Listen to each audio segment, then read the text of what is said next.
What's up, LC heads? It is the morning after, snowy, beautiful day in Michigan, and we have our favorite little magic-resistant chicken, prefect to God, Mia. And I guess the question that's been thrown around is, well, do you think she's mid-tier? People are saying that she's mid-tier, and maybe the whole Last Cloudia community is. This is why, if you go back to the very beginning of this channel, I typically have stayed away from like the websites that rank heroes in this game, because what's mid-tier to you might be something that's actually sought after to another player, right? It also depends on how you're actually judging these characters. Some people are just going to look at, okay, how much damage does the character do? What's the hit count? How much damage can they spam? And that's what they are basing their tier system off of. The way that I like to look at it is, in this game, we can build heroes. We can teach them abilities. We can bridge the gap between heroes. But there are certain things that you cannot teach heroes, right? Like their actual skill kit, their ability kit, and how it works. I think Mia definitely has an edge there. She's up in the air the whole time. She's hard to target, right? Also, a lot of this depends on what game mode you're talking about. In Arena, Mia's going to be helping a lot of people overcome blizzards. The God Heal Blizzard combo thing. The Pillar of Light that she brings down with her abilities, that I've noticed even if you interrupt her S1 or her S2, that Pillar of Light still comes down. That's going to make it harder for healers to cast through. I mean, it's just a couple seconds that pillar's up, but they're still getting hit with something, right? It still has a chance to interrupt whatever they're doing. So it really all depends on what you want. I think she has some awesome stuff that just comes in her kit, like her actual abilities, the way that she moves around on the screen, the way that she stays out of danger. So let's actually run her. Let's run her. We haven't slain the ogre yet with her. I think this will showcase some of the finer points that Mia makes here. Now, Heart of the Temple on hard, it's not going to be as hard as a dark damage character like Bayonetta going in here. In fact, Bayonetta got brought up. This is a comment that was left in the other vid.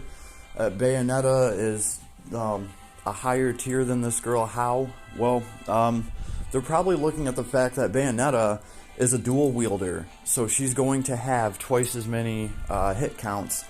And Bayonetta specifically does not get a penalty to the second hit of her attack. That's a huge deal. That's 40% more damage to her second hit count. Not hit count, her hit damage. If you really think about it, well, what does it take to get 40% more damage? It takes about 9 SC, right? I'm sorry, 9 SC will get you about 50% more damage, right? So that's pretty nifty to have in there, and she's going to have her beat on the hit count. At the same time, Mia is scaling off of mind and strength, so she has that going for her. I guess it all depends on how important is magic defense to you. Also, keep in mind, this character is new. It's the morning after. People are just playing around with her now. I myself have a bunch of nifty things to try with her. For instance, she already has guard in her kit, which a lot of people are just going to overlook, and she has spell guard, right? So she does have a chance to block proc guard. I do believe there's an ability that will let you recover SCT when you're actually guarding. I was going to throw that on her, see how that works out. But let's just run her the way that I have her, through Heart of the Temple, see how she does. I think this will highlight some of the perks, because there's spells going off left and freaking right. In fact, you know what? Here's what we're going to do. I'm not even going to drop her enema. I'm not even going to give them their minus 10%, whatever. I think I'm just going to counsel a 10 and start smashing them while they're all bunched up. S1, There's the S3. Oh, look at that. The birds are dead. There was a little bit of lightning in there. But the lightning isn't actually affecting her. The ogre's gone already. We might have to run this again just to look at those weaknesses. So they are weak to light. The ogre is not weak to light. I do remember him having resistance to everything here. This girl does have celestial mass on her. I think that is just an amazing thing to have for her, because look how quickly she can get her MP back. Just doing basic attacks. She already comes with Sharp Eyes in her kit, so she's going to be sacrificing some MP to do damage. But she has Goddess Kiss already built in there. That's a lot of SC. Fell free. Totally take advantage of that. It's actually kind of funny that we brought up Bayonetta. I am surprised the girls from Bayonetta did not come with Goddess Kiss in their kit. I mean, they are witches. I just kind of thought that was funny. But yeah, she's absolutely shredding through here. She is an 80 SC character at level 51. Let's actually take a look at this ogre. I'm pretty sure nothing here is weak to light, besides the birds. She's absolutely shredding the ogre, and I think he has a positive resistance. So, birds have a weakness to light. He has a 50% resistance to light, so he's only taking half light damage. I typically run dark damage characters in here because they're only doing 5% of their damage, and then it actually becomes somewhat of an impressive feat to make it through here. Either way, though, she's shredding this shit. Look at that. In the middle of that bird's charge attack, she manages to jump up in the air, throw that pillar of light out. Oh, the ogre was glowing. That's the thing. Here, I might as well just let them kill me. Let's look at her stats. Also, the stats can be deceiving too, right? Because if somebody's looking at this character and they're like, well, she's got 2600 strength, right? She also has almost 2000 mind, and her damage is also scaling off of that mind. So, as far as damage goes, she might as well have damn near 4000 strength here, right? That's just kind of the way that I'm looking at it. And not only that, but with the mind and being completely flinch-proof to magic, look at this. I'll just run right through the black hole. Oh, and I blocked. I guarded that. I'm healing off of guarding a little bit. Guard. So, I'm going to get that ability that gives me SC when guarding. Now, obviously, if you're... I love that, running through miasma without getting caught up. If you're going through a map where there's no magic, right, that's kind of like one of the things she excels in, is flinching off magic and, you know, still getting the kill. That might be a little bit different, right? But there's a lot of nasty magic going off on the side in Last Cloudia. It's nice that she can cut right through there. It's no surprise that the boss in the event that we fight right now, that freaking dragon thing, it specializes in throwing blizzards. It makes like a clone of itself, and it summons a bunch of elements, and they just drop blizzard left and freaking right. And the first time I ran that, of course, I ran like my Virgil, and I ran some heroes that were not flinch proof to magic at all. Luckily for me, I had one of the Bayonetta girls in the party, the one that I'm working on, Jean, and she did manage to get her flinch proof, her magic flinch proof going for a minute there, and that's how I finished the boss, because Mia was such a low level, I did not bring her into the fight. But I could totally see what Last Cloudia was trying to do there. They're trying to set up a fight that would be perfect for Mia to conquer, and of course there's blizzard going off left and right in it, right? So let's just take a quick look at mine. I'll give you guys what little build tips I've come across that I think is good for her so far. Right, we also have, right, she has this Sky High 3. She's always up in the air. I haven't even added Sky High 2 to her. Serenity is huge to have. Boost physical attack damage based on mind, and when physically attacking enemies, defense minus 15% and deal damage. Serenity is just so awesome to have. We have some magic damage healing. I don't even need to add to this. She's doing just fine, especially when she's taking magic attacks and she's guarding through them. Swordian Mindset, I buff that with the, this is Swordian Mindset 2. I buff it with 1 as well, so you're getting a pretty large strength increase, and this is also increasing your defense and mind, and your mind is scaling your damage too. So that works for her. She has, you know, the sword boost, the mega boost, the cloth boost. Definitely wear, in my opinion, wear a cloth for her. You're getting a bunch of mind from them. One thing I will say about her paid gear real quick, I got her paid sword, but she's rocking the Sinister Jinhito. I feel like her armor is just beating a dead horse. One of the abilities on the armor is minus 20% to magic damage, and it's like she's already not going to be taking magic damage as it is, so I didn't really feel that pressed to go after, you know, her other paid item. I figured the sword was plenty for me. It's a decent sword. Continuous brave effect, light attack damage 15%, and damage cap 3k. They could have empowered it a little bit, but it is what it is. I'll take that 3k damage cap. Right. She does have an armor boost as well, so whether you choose to wear the clothes or just the armor equipped. So, okay, so if you're wearing armor, you're going to have 10% more hit points. If you're wearing clothes, defense and mind 10%. Remember, her damage is scaling off of mine. You're taking physical damage taken minus 10% and physical attack damage plus 10%. So, I like wearing a cloth on her, right? She's got some ultimate boost 3 in here. I don't know why. We didn't really need that. So, Sharp Eyes, nice to have in there. And then we have, like, her custom stuff. Prefect to God, anti-type damage cap 3k, and non-God type enemies when taking attacks with an anti-God type effect, damage minus 40%. That's going to keep her in the fight. It's going to be harder to target her with anti-God stuff. Nimbus Blade's awesome. When only weapon is equipped as a sword, light damage 30%, and damage cap 5,000. I like that. Piercing Light, physical damage to guarding enemies 75%, and special damage plus 30, so don't try to guard her attacks.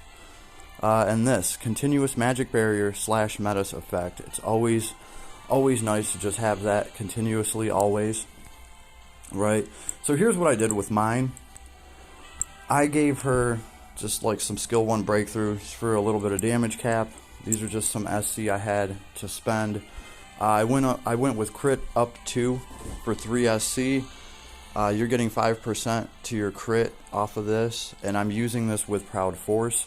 There's crit up 1, but it's only 2%. So for 1 more SC, you're getting 3% more. You're doubling your crit value from going from 2 SC to 3. So I think crit up 2 is the way to go. It gives her somewhat of a crit range, so she can Proud Force. This is not a crit build by any means. This is the only crit that I have on her, and it's just for the sake of actually proccing that Proud Force.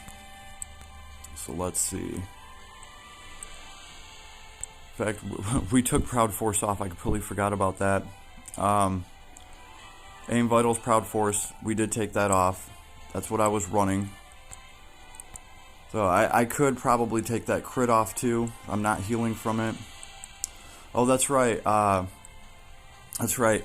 I took that stuff off because I was trying to run some kind of zombie build with her and get Netherworld Nature to proc, and just making sure that that works, because she does have 1 extra life to throw. She has a life to sacrifice, right?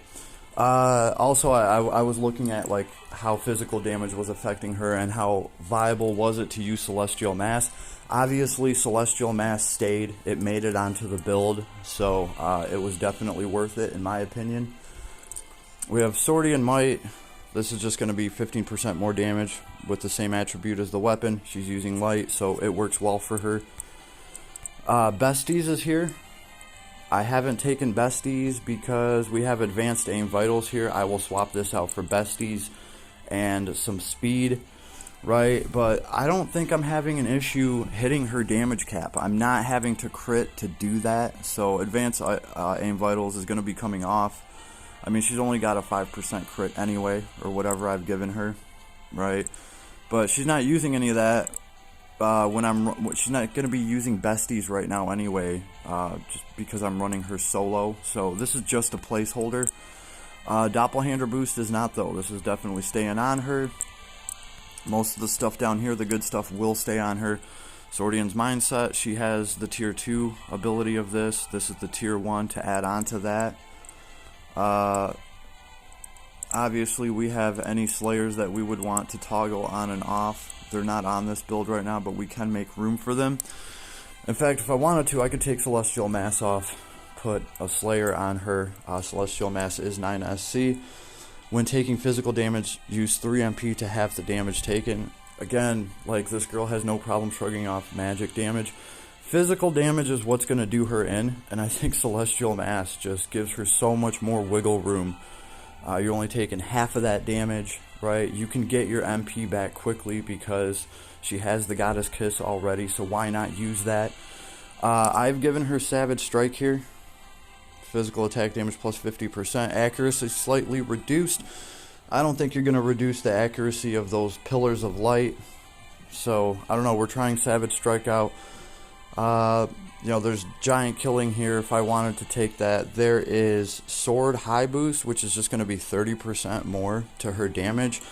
Well, Savage Strike is giving me 50% more to my damage, so it's filling that damage up. Again, I don't feel like I actually need to crit, right? And yeah, as soon as I get some more SC on her, obviously, we will throw in Proud Force. And, we'll start healing up a little bit off of some of the damage that we're doing. I have Lunar Power, Lunar Zodiac Power, just for the skill damage 12% and the damage cap, right? And that's pretty much what I'm doing here. I'm stacking up percent damage and any damage cap that I can get along the way. So we have Giant Killing 2. Skill and special damage bosses 20%, damage cap 2000, and typically, I mean, bosses are what we're going to be going after anyway. And we have Light Mega Drive just to top it all off, right? Light, physical attack and special damage 30%, light physical and special damage cap 2000. So this won me over, obviously, over the Light Attack Rise 2 because this is giving damage cap on top of that. Now, I could take Light Attack Rise 2. It's 30% more to Light Attack, but just with Giant Killing, I feel like for a boss, like, we're getting 20% and we're getting some damage cap. So, yeah, I think originally I toggled off Light Attack Rise 2, put on Giant Killing 2, and I had 3 SC left over, and that's when I got, like, the crit ability, right? So it is what it is. I mean, I'm just giving you guys an idea of the simple build that I'm doing. It's working out well for me so far. I haven't even put good accessories on her. So, and by the way, the new UR arc, for any of you that are blessed enough to have that thing, that teaches a lot of good abilities. It's got a lot of cool stuff, especially for light parties that are doing light damage. What is that ability? Like, they're all going to do a percentage of damage more if all 4 people in the party have the same ability. It has some kind of ability like that for light attribute damage characters. So I thought that was really cool. Don't have that yet, but what are you gonna do? We're gonna wait for it. So this is how mine works. For me, she's definitely above mid tier, especially if you're going up against magic. Right, she's doing some of the same nifty stuff as Balin's doing, scaling off of the mind. In fact, look, I don't even think we have to use her break here. I think we could just bunch these fools up, get some of our Pillar of Light going. Who needs to break anything when she could just destroy it? And remember, this is on Nightmare, so she's doing pretty damn good here, right? I haven't had any issues with mine. I think she's running great. So take ratings with a grain of salt. It's people's opinion, and she might be mid-tier to them because, well, they just don't care about her kit that much. They don't see the value in being up in the air and non-targetable the whole time. They don't see the value in what she brings to the arena team. And flinch-proof. This isn't just flinch-proof on demand. This is flinch-proof all the time.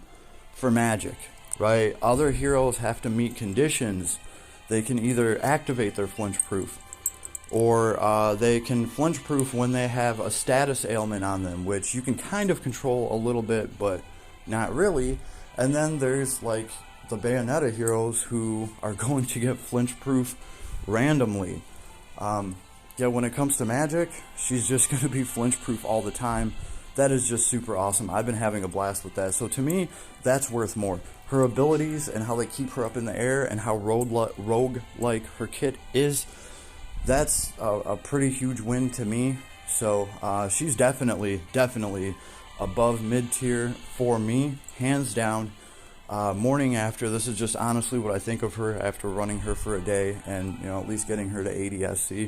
I think she's going to be super useful. So take that the way that you will. This is, like I said, part of the reason why I don't go to the meta sites, the ranking sites, right? Because this is just one of those games where it's so hard. It is so difficult to actually rank all these heroes, because what ability is worth more?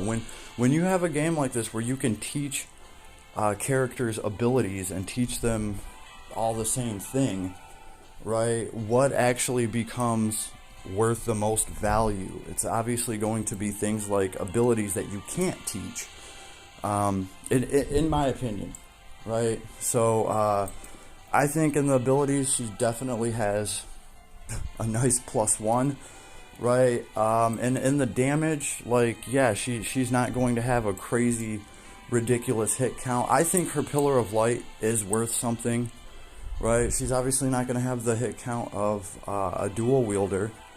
So it is what it is. Also, like, I guess just some people are just disappointed that her actual damage cap isn't like hitting for over 100,000 damage or whatever it is. I think it's just fine, especially for what she's doing. And remember her, that anima that she throws down, I do believe it's giving the enemy minus 30% magic damage. That's something that can really help your whole party take a bunch of blizzards to the face and make it through. So yeah, I think she definitely has her place, and she's definitely above mid-tier for me. But hey, you didn't hear it from me. Anyway, hope you enjoyed, and I'll see you on the next one. Later, everybody.